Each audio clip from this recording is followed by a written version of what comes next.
Okay, we ready? Yeah. Right. We're live. You gotta play the intro. Hey. Lysa Denae Live starts now. Only on Stunner Radio, the heart and soul of the culture.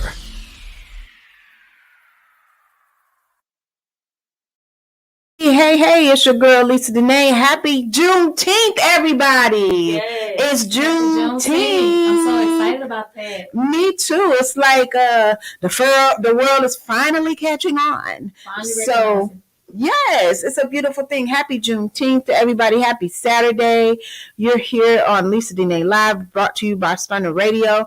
We have a really great show for you guys today. We got a lot going on here at Stunner Radio. It's Juneteenth. Tomorrow it's Father's Day. Before I get started, I got to give a shout out to my father because I swear to you, I would not be the person I am today if it was not for my father, because he has been like a really huge part of my life and really just raised me to be a certain type of person. So I'm just pleased and honored that he is my dad. And there's so many times where I was just like, I didn't like the things he taught me. I was just like, he set me up for failure because he got me out here thinking I'm a queen and I could do anything and I'm a strong woman and I'm confident and I'm secure.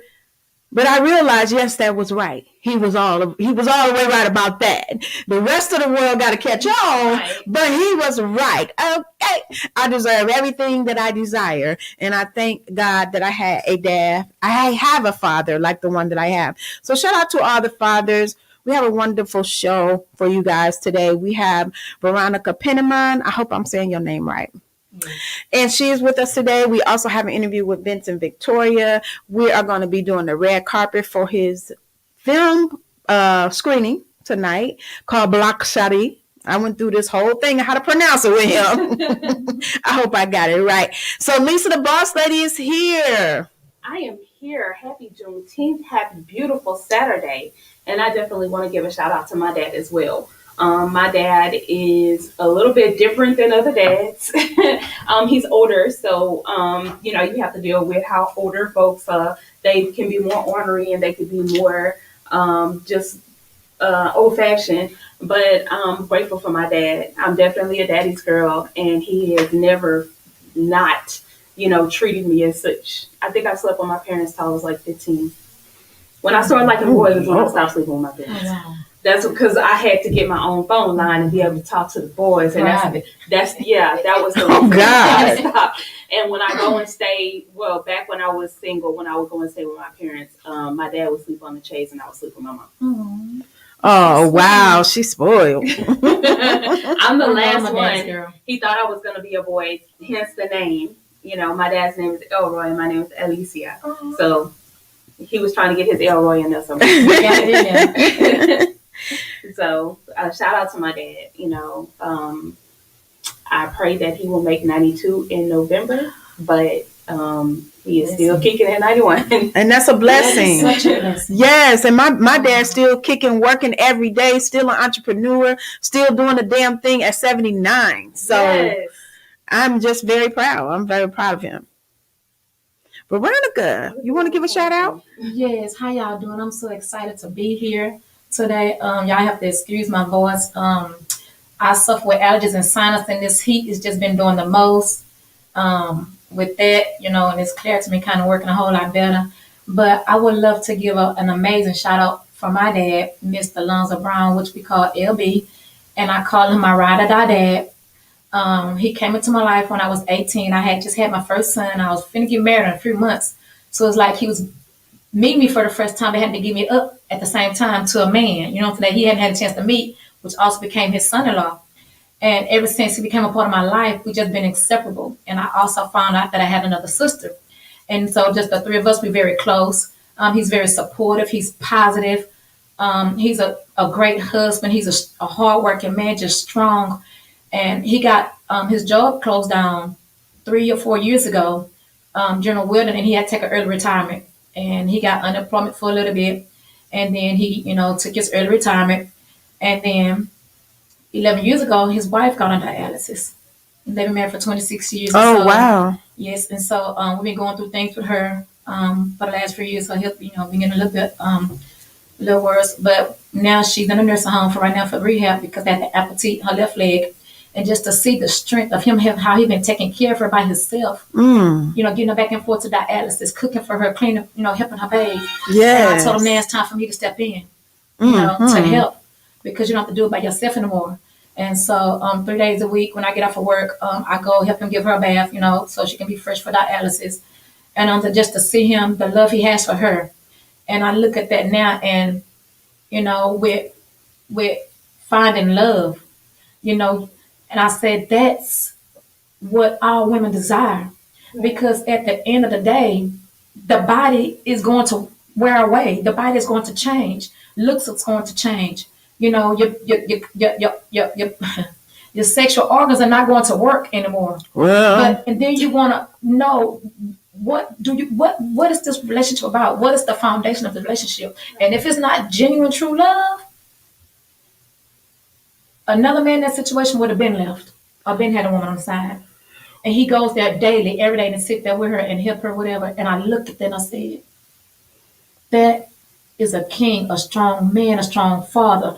And that's the kind of husband I want. yes, that's the the kind of perfect man example. I want. He wasn't in my life growing up, but when he came into my life, I was a young woman, a young mother. I was getting married for the first time. And he haven't left my side since. So Wow. It makes up for him not being able to be a part of my life growing up. Because I never had a chance to get to know him. I wasn't even born. And I'm so grateful. So I want to give a shout out to him. And I love him so much. And that I'm there for him. And that we're going to get through this. Y'all just keep us in y'all prayers. Absolutely. That's amazing. That's a wonderful example. And that's what I think the biggest part of being parents is that our children watch the things that we do. And either they'll say, I do want that or I don't want that. Yeah. I remember watching my mom and dad, and I used to say, I'm not going to be like her because my mom didn't work. And my dad paid all the bills. My dad worked. And she had a housekeeper. And she had a babysitter. So I'm thinking, if you had a housekeeper and a babysitter and you don't work, what you do? What you for? What's your purpose? And yeah, exactly. Just to put, and she used to always be beautiful, though. I ain't gonna take that from her. But just to dress up and look pretty and sit down and talk on the phone. Well, some people think that is a job.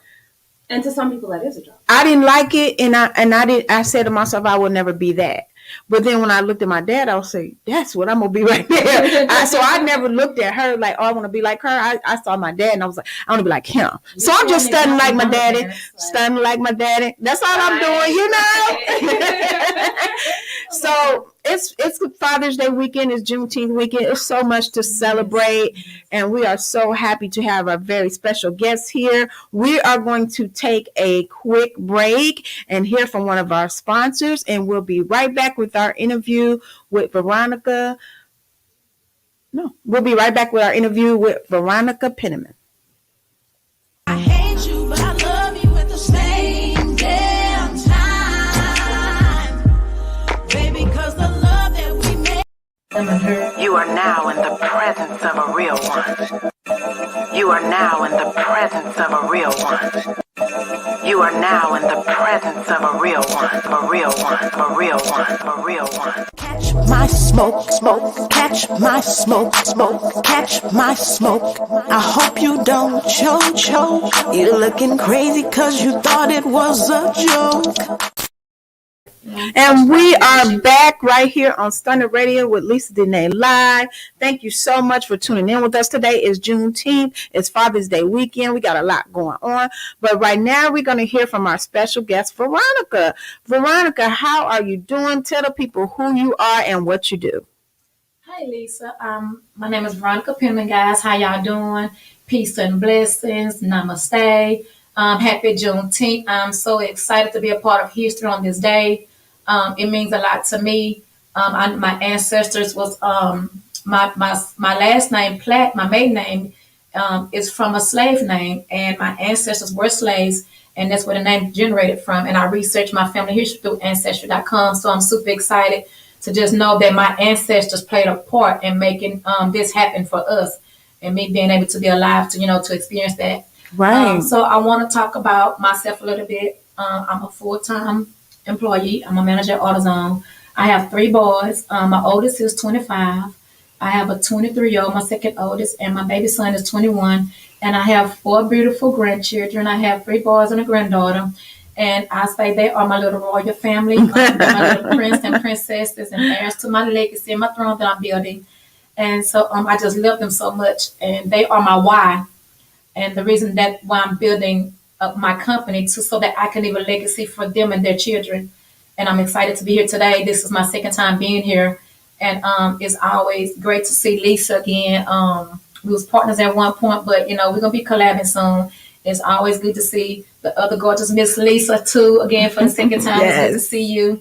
And the other lady, what's your name? Miss Tanisha, it's good to see you. Lock Queen over here, looking amazing. So it's good to see that a bunch of sisters and queens together on this day is beautiful.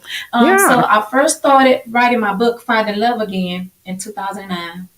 And during that time, I was married to my second husband, my baby son's father. I was married to him. And we was living with my mom in Northwood, in Lakewood, over there by the lake off of Mason. So we was living with her at the time. And my kids were still kind of small. I think my oldest son was in middle school, 6th or 7th grade. And then my second oldest, my baby son, they was in elementary. And I was working. And so that was my situation at the time. And so I always was an avid reader growing up. I loved reading. I loved romance novels. I read a lot of Danielle Steele. I read a lot of the books with the white man on the cover. Audio. Yes. So I always was an avid reader, and I always enjoy romance novels. Yes. Because if I can find a good romance novel that I can pick up and read, it just engross me. I can feel myself in that book to where I can't put it down. Yes. And I never thought that I would write a romance novel.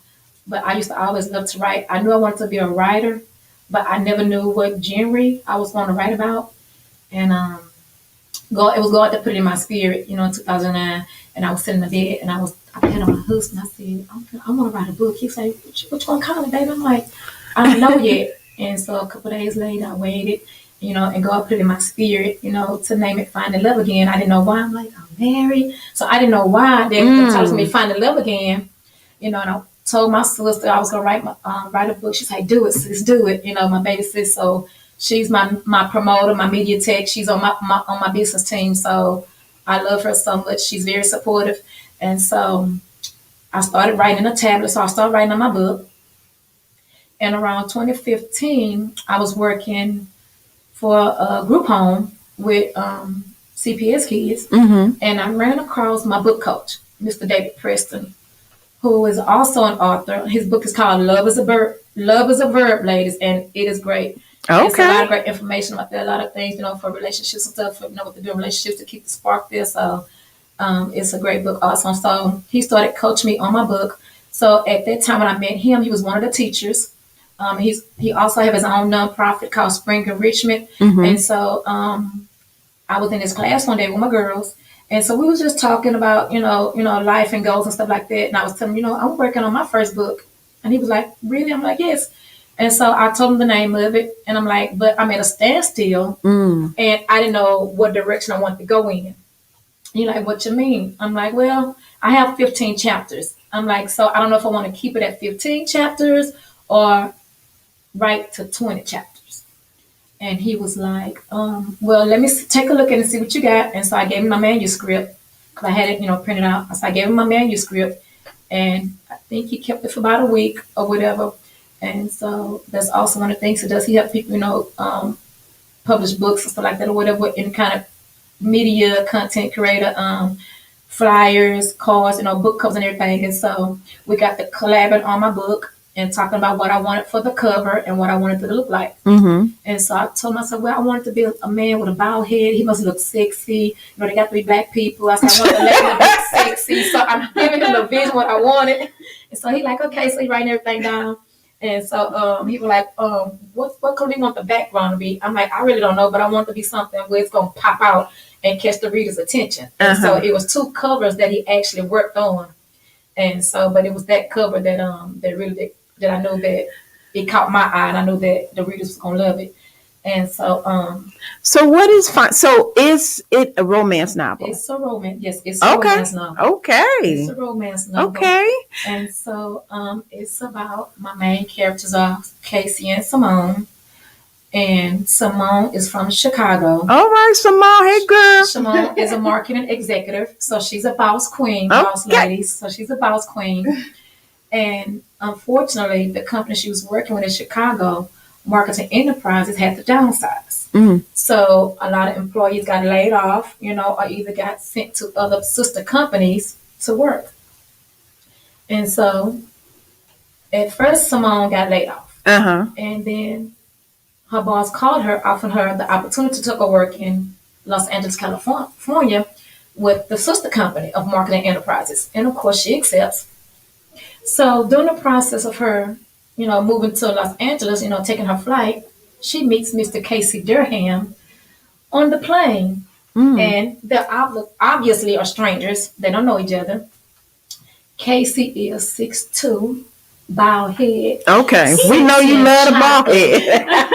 With the gold tee. Yeah. And the body is perfectly framed. Okay. So, you can picture him. Already. Especially for the single ladies, Well, everybody. He's eye candy. Just put it like that, ladies. He's eye candy. So they lock eyes on the plane. So, Veronica, how did you come up with this? Is this based on someone, or are you just pulling it out of your imagination? No, it's strictly out of my imagination, because at the time I was married, so I wasn't looking for love. I had just got married to my baby son dad, so I wasn't looking for love or anything. So that's why it intrigues me. But now understanding it, because I'm single and I'm dating, so I understand it. Oh, wow! Together, so God do everything for a reason. Right. He knew that I was going to be divorced for the second time, a single mother, and that I was going to be soon again, open to love and putting myself out there again to dating and finding love again. Right. So he already put it in my spirit to put me on this journey. Now that's very interesting, because I love that you say God does everything for a reason. You have a book that's called Finding Love Again. So imagine you got divorced and you felt like, this is my second divorce. I don't think I'm gonna ever find anybody, especially in these days when you get to dating, you just be like, forget it. Just throw the whole thing away. I'm good. I'm gonna be single and live my life. But it's wonderful because you got a whole book. Everything, every time you look at that book, it's reminding you that you can find love again. It's inspiration to me, and that's why I'm glad God put it into my spirit. And I always like to write, so it was a gift that was given to me, and so I'm just using my gift to share with the world. I'm working on book 2. By the end of the summer, it will be ready. My goal was to have it completed by the end of this month, but with me helping my dad, with my stepmom, so I just been working on it every day, because I write off my emotions. I never started with an outline or a guideline. I write off my emotions. So once I sit down in front of my computer, I just let God, put in my spirit what it is that He want me to write, and I write it. And once those ideas and that creativity stop flowing, I have to give my mind a break, because it gets overwhelming and I get tired. And I get headaches because my mind is always constantly going. Right. And I'm always thinking and stuff, and He always giving me things. So I'm like, okay, and I have to take a break. So sometimes it may be for a day or two, maybe a week or two, I might not write. And sometimes, then this last 30 days has been a lot going on. So I maybe wrote like 2-3 times, you know what I'm saying?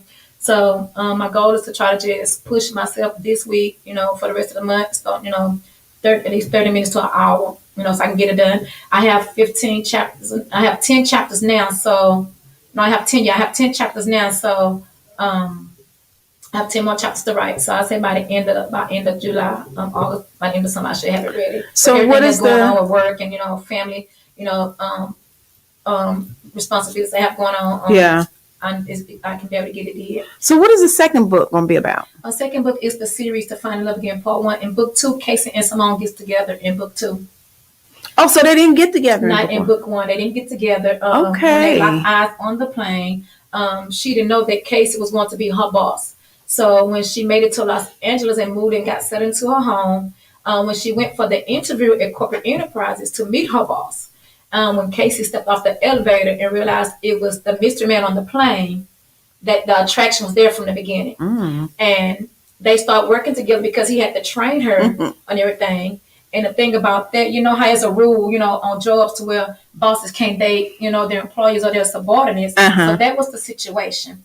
And so during the course of the time of them working together, they, you know, felt the attraction, this and that, or whatever, and started having those, what if this is meant to be? What if it's meant for us to cross paths? She's having those feelings. He's having those feelings, you know what I'm saying? And they're working together. You know, he really admired her. Simone, you know, she lost her husband, Jerome, due to a boating accident year prior to that. And then also lost her father to a drunken driver. So she had some things, you know, going on. But she's still having visions of her deceased husband because she haven't completely let him go. And so she's still having visualizations and dreams of him to where it feels so real to where the sex is even real. Okay. Yes. I'm gonna need y'all to get this book. It's called Find. It's on Amazon, the ebook. You can download it on. It's also on ebook. Okay. It's on Kindle and it's on paperback. I love having both options because when you want it immediately, you can go to your Kindle. Then if you like me, you just like to hold it in your hands, go ahead and order it. And then while you're waiting, order the Kindle version. You can start reading the first few chapters. So complete three book series for Final Love Again. I love that. So you guys, you can go on Amazon and find it and get, do book 1 now. So that when book 2 comes out, you'll be caught up. So let's talk about Finding Love Again. Yes. Because all 3 of us ladies at the table have been married more than once. Yes. So this is a perfect time, more than twice. I ain't going to say more than 3 times because, you know, we don't even much know. But anyway, I am too. So let's talk about the whole idea of finding love again. Yeah. So we know it's possible. It's very possible. Yeah. But let's talk about the barriers real quick for the people who are in the same boat.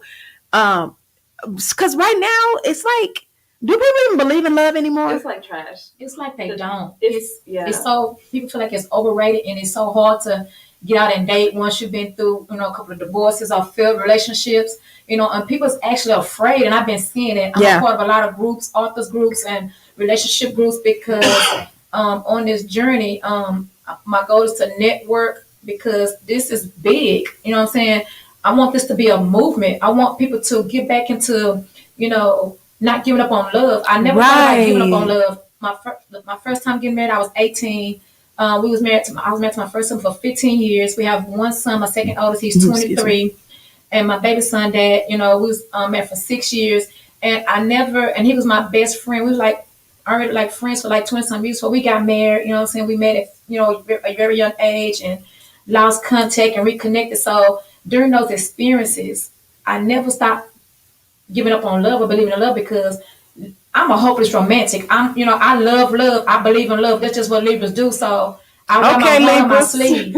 You know, I wear my heart on my sleeve. And even if it's just building relationships with your family, your children, you know what I'm saying? Everybody needs love and it's somebody for everybody. But people have actually given up, like they scared because people is so wear masks. They fake. That's it. There's no realness, no genuineness. But then also people don't experience love anymore. So they don't know how to love themselves. And then they don't know how to give you the love that you need because they haven't experienced it from anybody else. So if all you've been is yelled at all your life from your parents and abused and traumatized and all this, then you get into these abusive relationships. What's love at that point? Like, what do you know about it? You know? Absolutely. I agree. And then I think it's different now as well because things have changed over and over and over. You know, when we grew up, you know, your mom and your dad had a job. You know, it was not just commonplace to just, I'm getting divorced. It was not, you know, that was not commonplace. And when sex got so easy to find, love got too hard to find. And that's pretty much it. And we have so many people out here with this low self-esteem that are accepting these things. And so they start, you know, expecting for everyone to be accepting of things that are unacceptable. You know, we have people out here pretending to be, I'm a good guy, or I'm this, I'm that. And then when you get to know that guy, that's not the case, and they're damaged. And not only are they damaged, they don't want to admit that they're damaged to get the help. Exactly. And broken. It's so broken and so stuck in the past. Have you ever talked to a man all up in his 50s and he talking about the lady that was mean to him in 8th grade? You like, what? How many years ago talk a lot about that on my YouTube video, Healing in Relationships. I talk about brokenness.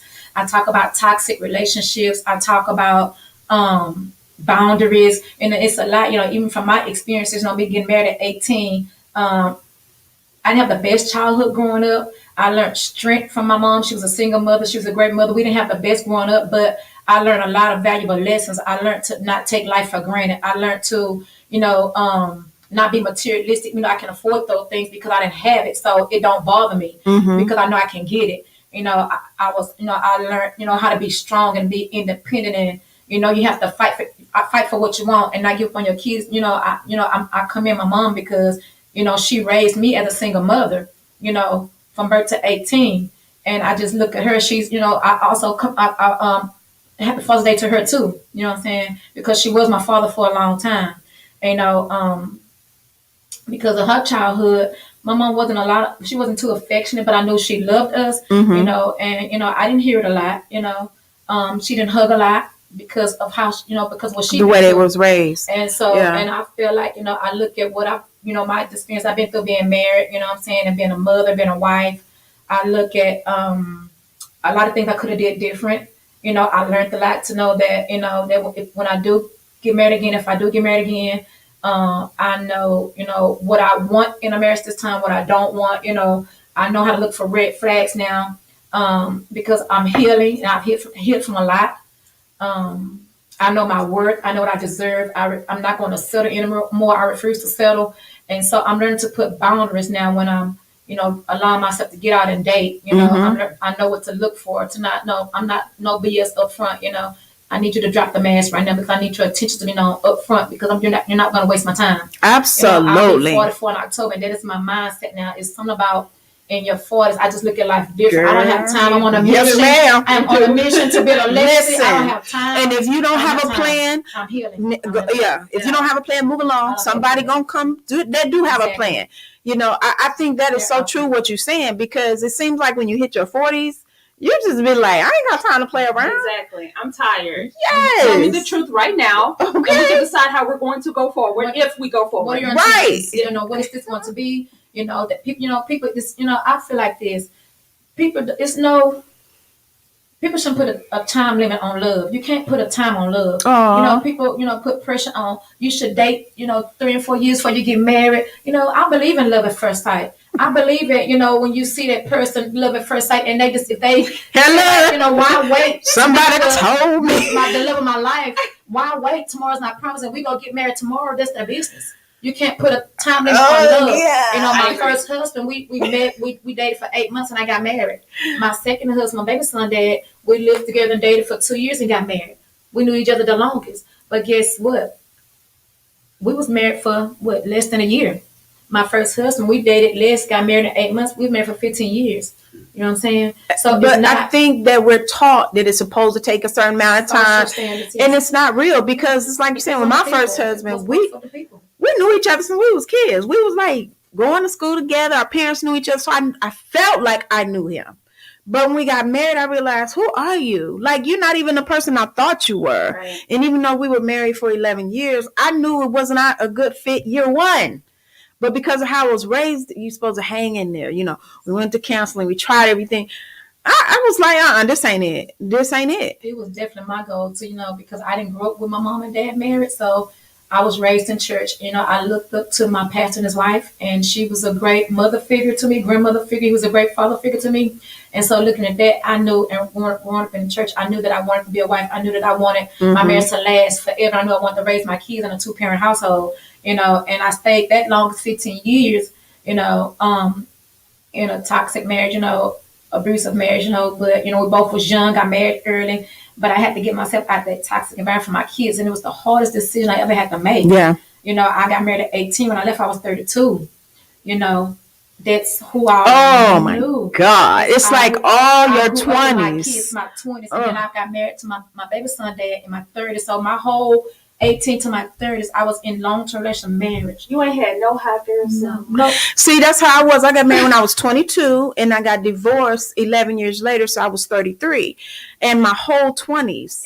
And I was in the church, so it wasn't no hot girl summer. And the little time, the 2.5 years, when me and my first one were going through our marriage problems, I was a mother, a 22-year-old with 3 kids, going through marriage problems. So it's like I still didn't have no time. I'm still a baby. I'm still a woman, a mother trying to figure out. I grew up with my kids. Me and my boys were so close because I grew up with them. I kept it real with them. I never hid anything from them. Their dad was still in their life. He still played a big part of their life. He was very supportive. He was still very much involved. And he was always a good father, good provider. But, he was fighting his own demons. He had demons. He was fighting, at a young age, stuff he'd been through growing up. So, but I look at those experiences as that it taught me to be the woman I am now. It taught me to be as a mother, and those experiences that, don't give up on love. Those are journeys. That was practice. So get me ready for who God really has for me and created for me, to teach me how to be a wife, to recognize the things that I need to, what I need to do, what I shouldn't do. You know what I'm saying? What can I do different? What I'm going to do different? What I no longer want to allow myself to accept. Absolutely. Man. Absolutely. And I think that a lot of the disconnect that we get, or the lot of problems that we have with finding love again between, is that we don't give ourselves time to heal between relationships, and we don't give ourselves time to know what we want or will accept. What you want, yes. When you do that, when you take that time to yourself and find out what you want, it's not pleasant at first. But when you start learning what you want, it starts getting fun. It does, especially when it shows up. And you be like, this one I always wanted. Exactly. But I'm over here. Though, when it don't show up, then you'll know that that's not what you wanted. You'll be at that place that you're going to be like, no. But you have to come to that place where you like, no. Like you Exactly. said, instead of, I'm scared to be alone, so I'm just going to take this and settle for this. When I went through this stage after I divorced my second husband in 2015, I was like, okay. It's time for me to focus on myself, because I have given so much of myself to others, raising a family, being married, being a wife, being a mother, wearing all these different kind of hats, playing all these different kind of roles, to where I lost myself. I lost who I were. I had so many goals and dreams, you know what I'm saying, that I wanted to do. I wanted to go to the Navy. I wanted to be a Navy nurse. I went to nursing school. I had to stop nursing school because I was going through so many marriage problems, you know what I'm saying? Okay. So I'm like, okay. And then I started going into entrepreneurship, finding things that could fit me, that I want to do, to work for myself, I'm like, okay. So it's just going through the stage, trying to figure out what I want. But I knew that I needed to heal. I knew that I need to work on myself and focus on me for a change. And during that time while I'm healing, give myself time to find out who I am, what it is that I want, what makes me happy, and to just give the love I'm looking for, give it to myself. And I'm still going through that now. And, so they on and off during that time, not too many promises, you know what I'm saying? So now I'm at the point to where, I'm talking to somewhere, actually he's someone that I met over 30 years ago. Wow. He's actually my first boy crush at 11 years old. At elementary. So we stayed in Third Ward. And so we reconnected in 2017. And so we've been kind of like in communication on and off. So like since December, we kind of like really just been like talking on, but March has really been kind of like heavy, just really getting to know each other, spending like a little time with each other, stuff like that or whatever. And so I'm kind of excited about that, but not too excited, just kind of like letting the universe and letting go, work their time and whatever, just going with the flow, not expecting anything and just enjoying the moment and not rushing anything, because from the past I did that a lot. Yeah. Rushed.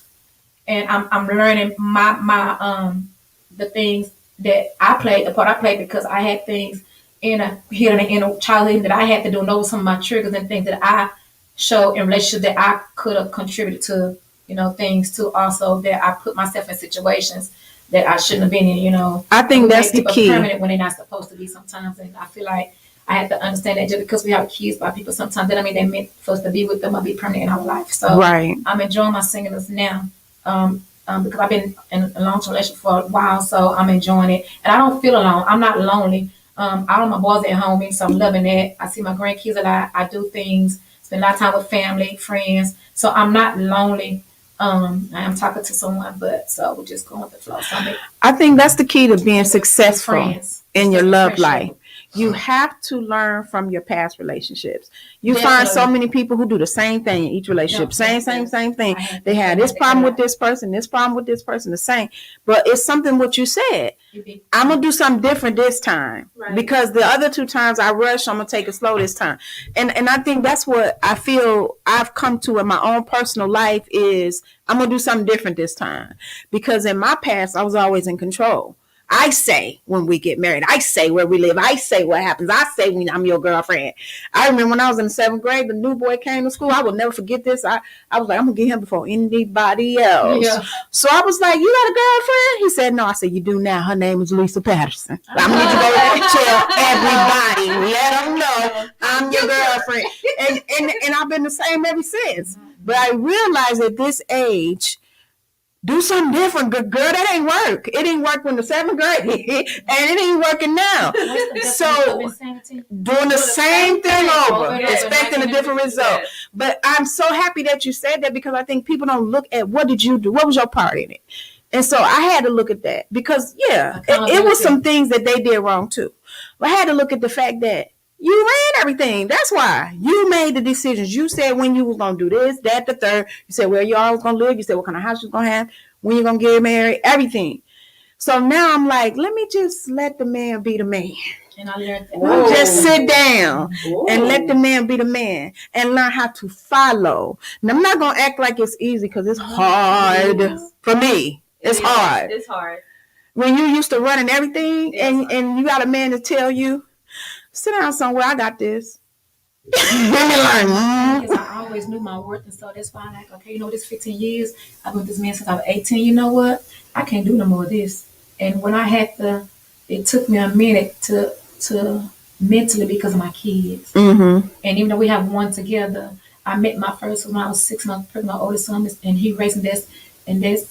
He, he accepted as his son. And during the course, I'm speaking my truth. And during the course, the time we went through our separation, going through our marriage problems, I end up reconnecting with my baby son father, getting by him.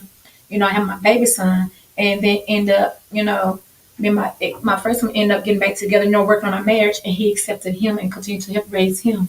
Mm-hmm. He's a great father, great man. Can't any man do that. His dad was still in his life. So going through that, I look at, women these days is like, having kids that think it's going to make a man stay there. No, it's not going to make a man stay there. It's not going to make the relationship better either. Because at the end of the day, I had to put my kids first, to choose my kids, and put myself last to do it for my kids. Even though my heart wanted to stay there. Right. Yeah, that's a big mistake. To stay there. Yeah. But my mind, once I got those two aligned on the same page, and I knew what I had to do, because I didn't want my boys to see that this is how a husband's supposed to treat his wife, or this is how they're supposed to treat a woman. No, this is not. I didn't want them to see them like that. I didn't want to raise them like that. Right. And I've always taught them to respect women. To don't call a woman out her name. To treat how you treat your mother is how you treat your woman, and it's so true. If you look at men, look at how they have a relationship with their mother. That's how they treat their girlfriends. That's how they treat their women. Mm-hmm. And I have seen it, and it's crazy, and it's sad. Well, we are almost out of time, so before we go, give 3 things that you feel, and I'm gonna ask you to do the same thing. 3 things that you think people must do in order to find love again. The number one thing is that work on yourself, heal yourself. That's the most important thing. Coming from experience, I'm still healing. Heal yourself, because when you don't, you continue to take that into the next relationship. And bringing that energy in. You don't know what kind of energy they bringing in. Right. And everything is just clashing because nobody's in alignment. Mm-hmm. The second thing is wait on God. Be patient. Focus on you. The same love that you're trying to give out, give it to yourself. Mm-hmm. That's big. Number 3, do things that make you happy. Focus on you. Focus on your goals. Still get yourself out there and date. There's nothing wrong with that. It's already said in the Bible that some people is meant to be single, some people is meant to be married. Don't give up on love. It's somebody for everybody. So put yourself out there. You're not going to meet nobody sitting at home. Right. Go to some positive places, church. Go. Sometimes you can meet some great dudes, great people at men or women at Washington. Go to some great positive places. Get out there and meet people. And good luck. Yeah. I love. The one I found at the church house, I wish I would have left him there. Okay. Take your brothers to the altar. Yes, Lord. Brother, you feel me? All right, boss lady, Lisa the boss lady, tell us 3 things, different things, because I know she took 2 of the things I was going to say, but find some different things that somebody got to do to find love again. For one thing, you have to open your heart.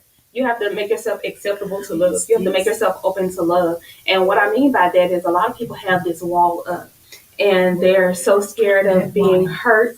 and so scared of of it turning out bad or anything like that. But you can't know love unless you surrender yourself to it. You have to. Everybody plays a fool sometime, and if you are not willing to be that fool, then you're not going to be able to fall in love. That's true. I absolutely agree. So the second thing is, not only do you need to make sure that you're healed, but you need to be in alignment with the other person. You need to pay attention to how they are when they're mad, because when they mad, that's when the truth comes out. Take that time. Don't rush into anything. Take that time to truly know your partner as well as yourself. Absolutely. And the third thing, do what feels good. Do what feels good. Don't worry about what somebody else got to say. Don't worry about what society thinks. Yes, Don't worry about any of that. Do what feels good to you. If it feels good to you to just have a maintenance man for 2 years, then you have a maintenance man for 2 years. Love it. Now she done took the other thing I was gonna say. Oh Lord, everybody saw line. Yes. I was getting ready to say, I said to myself, yes, because I said to myself, ain't nobody gonna say this because folks shame to admit to having a maintenance man. Here come Lisa the boss. Like, but that was definitely gonna be my thing to say, like, because so many females our emotions sometimes is attached to our vagina, and so sometimes you just need to get it in. That needs to and get it out the way. Be your tip. Stop falling in love with Stop, but see, you can when that's how you wired. It ain't nothing you can do about that. But you got to be careful. At least if you know, when you know, okay, my emotions is attached to my vagina. I'm gonna give me one person, yes, to service her and keep her maintained. Yes, ain't nothing wrong it's with called that. maintenance. Until I'm ready to find love, because sometimes you're not ready to find love. But your JJ ready to find some stimulation. She talks. She sings. Mine be singing. Calling folks names. I be like, girl, sound. We don't fool with him no more. Yes. I have been in a period where I had celibate for like 9 months. Hope you don't choke. Kimberly Green says, I can't see it. A man just told me today, women need to stop saying what they won't do. I say there's nothing wrong with having standards. Absolutely. I agree with you, Kimberly. And Kim, if it was Rudy Tootie, then ignore him and block him. Well, my 3 tips real quick because we're running out of time. Yeah, I can't piggyback, but I'm trying to think of something fresh. My one tip is always love yourself, because some people can't find love because they don't love themselves. So you really got to have genuine love for yourself, not this fake love. Oh, I know I'm cute. Oh, I'm going to take all these selfies. I know I'm cute. No, real love. When you love yourself, you take care of yourself. Yes. So when I see a person talking about, I know I ain't supposed to be eating this, I got high blood pressure, you don't love yourself. Well, I know I ain't supposed to be smoking, I got asthma, you don't love yourself. True love is self-care. And so when you truly love yourself, you will take care of yourself. And my second thing is, I got to piggyback because I don't have nothing new. Piggybacks. You really got to be found. You have to put yourself in a position to be found. You can't think it's going to fall out the sky or it's going to always come to your job or your house, your church. You got to get out there. You're going to fall in love with the man broke in your house. Yeah. Or a piece man. Somebody called the wrong number. Your job, walking to Walmart. My cousin met her husband in Walmart. It's amazing. He was single, she was single, no kids. He asked her a couple questions. Do you have kids? No. Are you a Christian? Yeah. He like, do you have kids? No. Are you a Christian? Yes. Do you smoke? No. He like, you the one. And he knew it. He didn't the same thing. He didn't smoke, have no kids. He was a Christian. Wow. And they've been married. That you know what I'm saying? It's beautiful. You just never know. You never know. That leads me to my third tip. And this is only for the ladies. Let a man be a man. Let the man be the man. We are so headstrong sometimes and so dominating, over dominant, that we run things and we run it off the cliff. Let the man be the man. From my mother's. Yeah, well, female figures. For me, I learned this from my father. He told me this. He said, a man already know what he wants. Very young in his age. He knows what he wants. When he see it, he identifies it. That's how I want her. Mm-hmm. And you thinking, how do you know? You don't even know me. You don't know nothing about me. And my dad, like, just let the man be the man. The man know. Now, but we will labor with these men who we want, and we'll be like, what is this? We just chilling. We just hanging out. So we don't know what he want, but we'll hang on with that. So I would just encourage y'all, let the man be the man. I want to thank our guests for being here. We are so behind where we're supposed to be. We out of time because it's been such a good conversation. Tell people where they can find you real quick and on social media. You can find me on Facebook at Veronica Platt Pennamon. Also on my book page, Veronica Pennamon. I'm also on Instagram at Finding Love Again. I'm also on YouTube at Finding Love Again. My podcast is on Anchor, Healing and Relationships. My email is findloveagain@gmail.com, spelled FINDLOVAGN@gmail.com. This has been fun. This has been a blessing.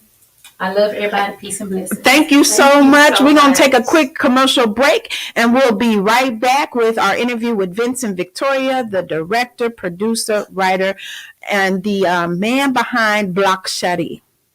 Now that the world is opening up again, we're all planning events and get-togethers, but choosing the right caterer for your event can be a full-time job.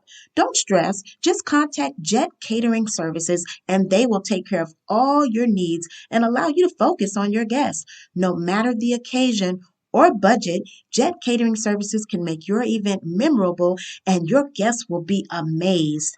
Visit www.jetcateringservice.com for more information and tell them Stunner Radio sent you. Hey, this is your girl Lysa Denae, and I am so honored today to have a very special guest on the show, director, actor, playwright, and producer, Vincent Victoria. Thank you so much for taking the time to speak with us today. Thank you so much for having me. It's a great honor to be on your show. Thank you. So tell us a little bit about you, who you are, and all of the wonderful things that you do. Well, I started off as an actor in the Houston area. I started off at the Ensemble Theater. That's what was one of my training grounds. Express Children's Theater, Stages, Main Street Theater. But then I ventured into directing and writing plays, which ironically I think is my stronger gift. So that's what I do primarily now. Sometimes I work as an actor, but writing and directing are my primary things that I do right now. I lived in New York for about 3 or 4 years, and I came back home, and I think Houston needed what I was doing. I can say absolutely Houston needs what you're doing. So you started as an actor, right? Yes. So what was it, a natural transition, or what made you transition into the writing and the directing and the producing? Well, I think because I wasn't getting as much work as I would like to. And it's always, if you can create your own work, you're going to work more. That's right. That's the bottom line.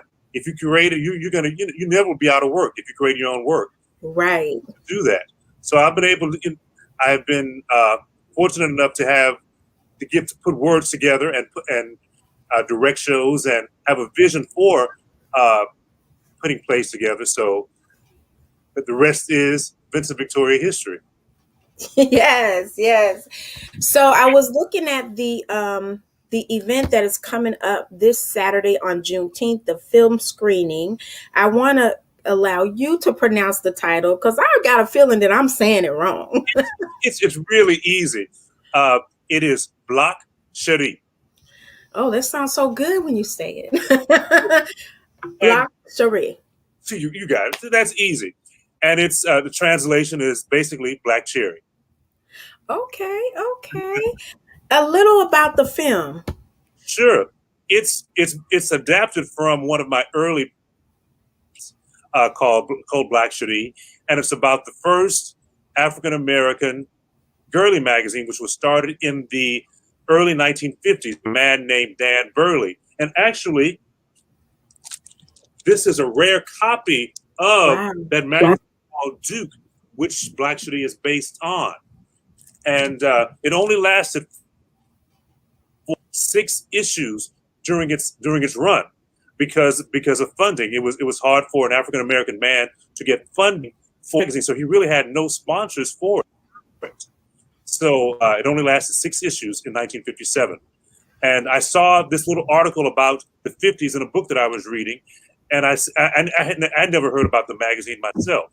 And I said, this would make a wonderful play. And it was inspired by Playboy when the gentleman founded the magazine. So that's how Black City came about. Wow. So, of course, we face some of the same challenges today when you're looking for sponsorship, investors, anything that has to do with Black people, African Americans, and you're targeting an African American audience. It's often difficult to get people to buy in to what you're trying to offer. How do you stay motivated, knowing that that's something that happened back then and it still happens now? So how do you stay motivated to create this type of content? Because history inspires, history fascinates me. I love history and I love telling those stories. So I never get bored. I never get bored telling those stories. I never get bored with learning about those fabulous entertainers. I particularly write about entertainers. Sometimes I deviate a little bit, but famous so I never get tired. Never ever get tired of that. And I don't get tired. And during the pandemic. Good. So there's always an audience for that. There's an audience for it. Absolutely. I read a lot of biographies and autobiographies of entertainers, actors, singers, musicians, and models back in that era where it was so difficult for them to just be humans. And they found the strength and the courage to present their gifts and talents. So I'm very fascinated by it as well. So I read on your Facebook page that this movie was filmed in 10 days. That's correct. That's almost unheard of. That's really unheard of. And we did it in 10 days, and it was all filmed at Midtown Arts Center, where 3 of the screenings will be held. It's an old historic building in the 3rd Ward, and it used to be an old grocery store in the 1930s, but it was transformed into Kuumba House Theater in the mid-70s in Houston. But then in the 90s, it was renamed and rechristened Midtown Arts Center, and it's a grassroots theater space for up and coming artists in the Houston area. But 10 days, yes, we filmed the movie in 10 days. That is, like you said, unheard of. And I know it had to be hectic. I can't even imagine it.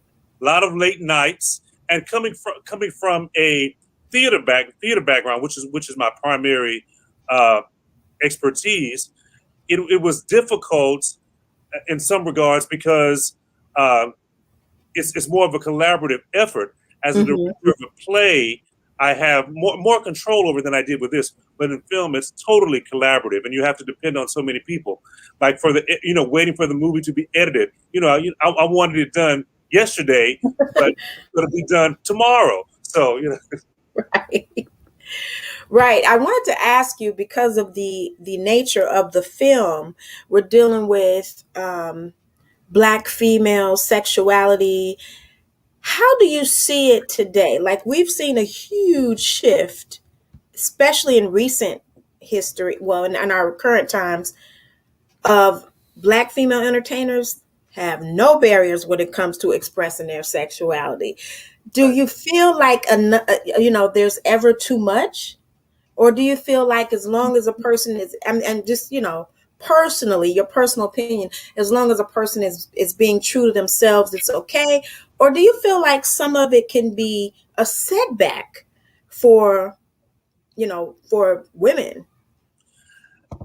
I think if the woman is comfortable displaying what she's displaying, whatever that may be, I think it's fine, as long as it's done tastefully.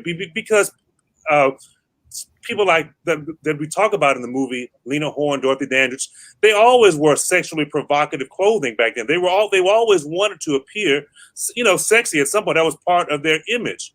So I don't think there's anything wrong with that, as long as you present it in a way where it's not degrading to yourself.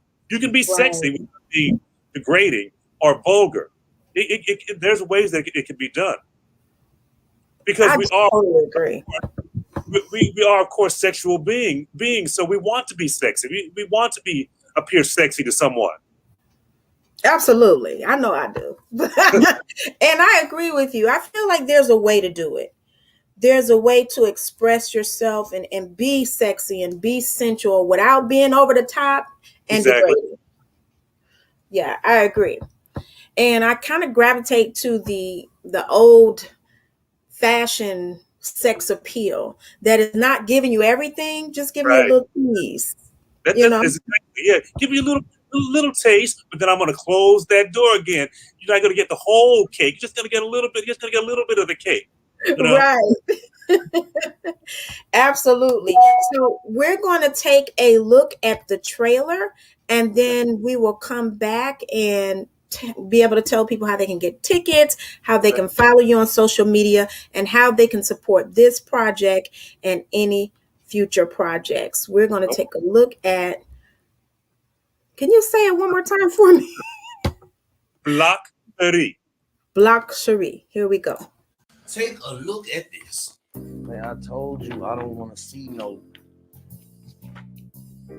Damn. Our manual is right here in Playboy magazine. Mary mercy to Muhammad. Hugh Hefner laid out the blueprint. In 1954, at the peak of the Harlem Renaissance. Excuse me, man. Deliveries are in the back. We're here on business. Well, you know, pleasure is my business. Two slick entrepreneurs had an idea. I want to create the first full-fledged color girl in magazine. Okay, so what do we call our publishing juggernaut? Black Titty Magazine? I only do white. So we've heard. Nah, man, we need something a little bit more colorful. Rainbow Titty Magazine. Who would buy it? Colored girls aren't attractive. Noses are too wide and their hips are too big. Wait a minute. You want us to get naked, don't you? The cat does not show her cat on stage. In the face of unthinkable odds, My Uncle Nat was hung upside down in Georgia because they said he was winking at a white woman. He wasn't winking shit, just had a lazy eye. It could be too far ahead of his time. Hell no, it's not, man. We gotta show the world just how beautiful and sexy colored women are. Average Negro cat is not gonna flop down 50 cents for a picture of nipples and nookie in the magazine and he can barely afford 50 cents for a picture of milk. see the untold story of the birth of the very first all-black pinup magazine. Damn! And the two guys that brought it to life. Vincent Victoria presents, based on the acclaimed hit play, That's it. it's Block shot it. Kazoom tight. Love that. That was amazing. Well, thank you so much. So I really like the point that they made about colored women are their noses are too big, their hips are too wide. I love the fact that we acknowledge, or that you are acknowledging, and that we're acknowledging the historical facts that the things that other people want now and they pay money to get, we were ridiculed for. That's right. That's right. That was ugly. And I could go into a long discussion about that. But yes, we've always had the big lips, the full hips. They and that's what everybody else wants. We already have that naturally. We already have that. Yes, and I love the fact that now everybody wants it. Mm-hmm. And even in some places, people think that the curvy look was introduced by Kim Kardashian, and that's so laughable to me. It's like, what? Right. And I remember when I was in school, there was somebody said, what was the actress's name? Kelly LeBrock, and they said, "Oh, she has Kelly LeBrock lips." Those are black girl lips, Right, that we used to get teased about, called soup coolers. Well, I am so excited about this project. I remember a few years back, or maybe it wasn't that far back, you did a play on Josephine Baker. Yes. Yeah, I remember that one. And so I was so blown away by that. And so I'm so just excited to meet you. Unfortunately, it had to be virtual, but hopefully as someday soon I can meet you in person. We'll I have to just arrange love it. what you Sure. do. I just love what you do. And I just thank you for your passion to continue this, because I can imagine that it may get discouraging. A lot of our people don't like to talk about history or things in the past, but it is so important that we know our history, the good, the bad, and the ugly. That's right. So That's right. I just want to thank you for your contributions, and know that it does not go unnoticed. Unfortunately, we don't recognize the right people in our society, but I just feel like what you're doing is very important to the youth that are coming up, important to me and my generation, and important to everybody that will come after us, that will see this long after we're gone. So thank Right. you. Thank you. And I just want to let everybody know that tickets are available, and you can go to vincentVictoriaPresents.com to get your tickets. How can they follow you, and where can they follow you on social media to learn more about your upcoming events and how they can support you? Sure, most definitely. The first place to go is to the website, which you just displayed, VincentVictoriaPresents.com. That's where you'll see a lot of our audition notices, our videos from our plays and films, things that we're doing in the community. All that will be on the website. But you can go to the Vincent Victoria Presents Facebook page as well. We have a whole page dedicated to our work on Facebook and on Instagram as well. Also, there is a Block Cherie movie page as well. If you want to know particularly about the movie that we're screening this weekend, Juneteenth weekend, you can find out all about that movie right there. Just like the page, like Vincent Victoria on Facebook, and you can find out all that information. Absolutely. So before we end our interview, I would like to know, is there any stories that you are working on or that you want to see brought to life, or any other obscure, things that we don't know about? Yes. Well, in the fall, I'm going to do a show about Booker T. Washington, which I've already done before. But the difference about this, I'm not directing this show. I'm letting somebody else direct the show. Oh. I'm also bringing back Josephine Baker in December. That show is coming back in December. But in 2022, 2 new shows by me will be out. One will be about the rivalry between Prince and Rick James. That will be out in 2022. Oh, wow. And also, there will be a show about Patrick Kelly. He was a famous African-American designer in the late 80s, he died on New Year's Day in June 1990. So he was famous in the mid 80s. So that I'm gonna do a show about him. So that's what's coming up. And I've written those shows already. Those are COVID shows. So that's all I can do during COVID is just write. Right. So, well, I'm definitely looking forward to that. I mean, I don't know. You're making me want to go back and try to dig up some history and find, somebody I can relate to in history. I'm sure there's several people. But thank you so much once again for the opportunity to speak with you about this film that's going to be screening this weekend in Houston, Texas at Midtown Arts Center. Please get your tickets again at VincentVictoriaPresents.com and check them out on Facebook, Instagram, and also just go to the website to keep up to date on everything that he's working on. Thank you so much for your time once again. So the times on Friday is 7 p.m., Saturday is 7 p.m., and 2 shows on Father's Day at 1 p.m. and 5 p.m. 2 locations. Friday's at Tinseltown. That's the only day it will be Tinseltown on 290. And Saturday and Sunday will be at Midtown Arts Center, where the movie was shot in 10 days. Awesome. Thank you so much. And that's just also very considerate of you to put it in 2 locations. That way, nobody has an excuse. Okay. Right. There's a location that's convenient to you in Houston. Again, thank you so much for your time, and have a good evening. Thanks again. You too. Thank you.